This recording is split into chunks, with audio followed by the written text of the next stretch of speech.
Hey, what's up everybody? Thanks for clicking on the video. This is David Pendleton, and now I'm going to cover holes 1, 2, and 3, Pro Division Valley of the Dead Tournament. The replays here can get you off to a -7 start if you're able to hit perfect and obviously execute the shots. So, if you're new to the channel, welcome. Pumped to have you. If you haven't subscribed yet, hit that subscribe button. Secondly, go ahead and hit that thumbs up button and give the video a like if you like the content that I put out there. All right, I'm going to start off with this shot here because technically it is a free-to-play ball. The Bryson ball was given away in the Golden Shot Hard Challenge. I am so tired of hole number 1 on Rookie and Pro. I'm having the most difficult time to get it to drop. So I have this ball, and then I have a Titan ball replay to show you. But if you're tired of this hole like I am, there's really not a better type of win scenario than just to pump this ball up as high as you can. The top spin boost 3 is pretty awesome, so we're going to utilize all of that. And we're just visualizing our ball guideline going down the middle of the top fairway to the left of the trees and sand trap. So here, I use half a ball of OP, I hit a perfect shot, and watch this baby take off for us. This ball gets serious distance, and that is an easy chip in for hole number 1. Much better than going with this approach, which is the normal way to play it. We're going to use a Titan ball here. We have great wind. We're going to go 2 bars of left spin combined with 5 top. We want to be careful to not go with more than 5 top because you can get a strong wind push. And sometimes you hit kind of like this patch of fairway up here that just sends your ball rolling into the rough. Kind of like a little glitch roll, I guess. It's not common, but it does happen sometimes. But you see here we go 10% at max. We take a normal shot with no OP. We just hop the sand trap pretty easy. And then we do get a nice little roll here, as you see. That is going to leave us for shot number 2. Shot number 2, again, for me, is playing inconsistently. You can see here I'm in practice mode. I use 2 bars of backspin, which is what I was using, in my other practice shots. And the ball came in just fine. It was more about getting the elevation figured out. Here I just played it 10% straight up at mid. You can see there that my ball guideline is nice and tight going to the hole, just like it normally is.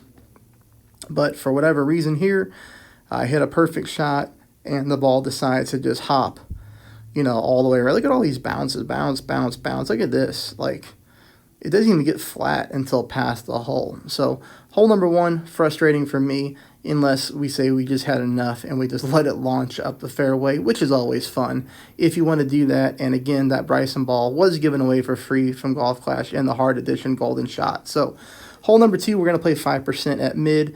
We're going to break this one down because for me on this hole, this is my favorite wind angle to play this hole on because there's a couple landing spots we can look for that helps just guide the ball towards the hole. First thing we're going to do is set our spins. 0.6 back, 1.8 left. 0.6 back, 1.8 left. Here, you're going to notice exactly what I'm looking for. Was able to dial this one in practice. I want your red ring on the rough line to the left. You see that?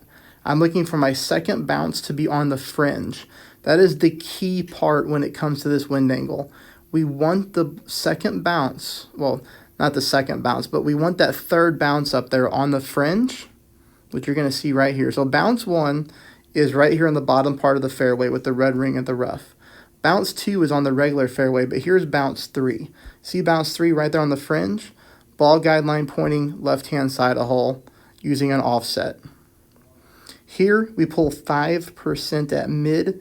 Again, this is 5% at mid with the adjustment.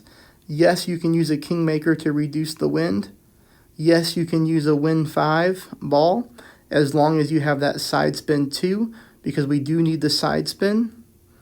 The only thing that you're going to do differently if you use a high wind resistance ball is you're not going to use as big as an offset. Remember that. That'll be very important. If you do use a wind resistance 4, wind resistance 5 ball, you still want that second bounce on the fringe, but you don't want the offset as big to the left-hand side of the cup. So if you're going to use a money ball, make sure you practice with it first because the landing position, that ball guideline very end will be just a little bit different. All right, hole number 3, finally pick up the albatross here on Pro. Of course, in the more difficult wind angle, 6 top, 3 bars of side spin to the right. Here, I'm going to start at the +4 yard mark with my red ring on the rough. The reason I'm starting so far back is because with 5.3 headwind, when I pull my rings, I'm going to go exactly back to max distance of my club. Higher wind, start further back, okay? So like if you're at 6.0, you're going to want to start under the +0 yard mark, and we just do that so that we get an accurate pull here without having to pull into overpower. Now, when it comes to the drive, I do use a click of overpower, okay? Keep that in mind. 0% at mid is shot number 2, offset to the left. Here, I'm very lucky with only 4.5 mile per hour wind. I do believe that's as low as it gets with the Kingmaker M Pro. This is going to be top spin dependent. So for me, I'm going to use a little bit more than 3 bars of top spin combined with 2.5 left. I want you to keep the 2.5 left no matter what. But if you get higher wind, you are going to need more top spin for sure. So here's 3.1 top. I'm wiggling around until I find the funnel. And then I'm going to offset to the left-hand side. I zoom in because there was a particular landing spot that I was looking for. That's not it, so I do fix it. That's what I was looking for. I was looking for my ball guy line to be just touching the outside edge of the cup, just like that. Then here I pull 0% at mid.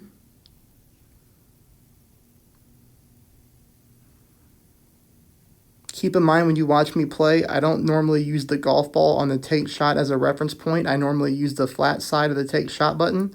So you shouldn't be counting rings that I play, because if I play something differently, I'll tell you, or else you might get confused. I get that question a lot on Facebook Messenger. Okay, and here we go. Finally, even though we did a big offset to the left, and even though we used 2.5 side spin to the left, we still came into the right side of the hole. So keep that one in mind on that hole. I'll continue to play pro throughout the day as much as I can. I do have to get back to work. This is going to wrap up my lunch break. I hope you like it, and I hope you subscribe and hit the thumbs up. Thanks, everybody.